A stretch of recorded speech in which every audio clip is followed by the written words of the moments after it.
Early voting opened on Saturday. The New Orleans mayor's race and council races are some of the top contests on the ballot, and that's where most of the early votes have been cast so far. So far, more than 10,000 New Orleanians have weighed in. Black voters make up the majority of the early vote with just over 6,200.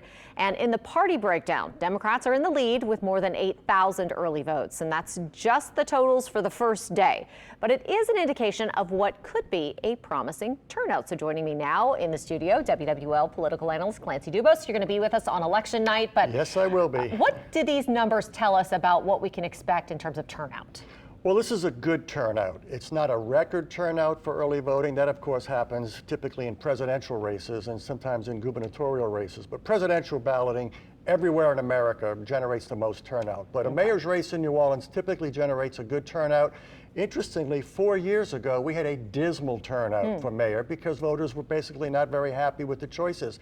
Mayor Cantrell cruised back into re-election with basically token at best opposition, so there wasn't a lot of enthusiasm, but she did get the overwhelming number of votes. Now this time, the incumbent mayor, Cantrell, cannot seek re-election. She's term limited, so we have several major candidates, including a Republican who's trying to make a surge. And by party, since we're talking about parties, the Democrat-Republican turnout on Saturday, just the first day of early voting, and it continues every day this week until this coming Saturday. You can vote till 6 p.m. every day in various places. And with the Republican turnout is almost exactly what the Republican percentage is registration-wise in New Orleans. It was about 10% of the early votes cast on Saturday. The first Saturday and the second Saturday are the two biggest days for turnout in terms of early voting. In between, people are working, but still a lot of people want to take the time out and go vote during the week, which is what I plan to do, by the way. So, you know, it's good to get out and vote early. It started off, you know, with being about 10 to 15% of the total votes cast. Now it's up to anywhere between 20 and 30% or more of the total votes cast. Now we should point out that the more than 10,000 votes that have been counted so far, about 10,540 total votes, that includes both in-person and mail-in ballots. Everyone who is 65 years or older automatically qualifies to vote by mail, but you have to request it.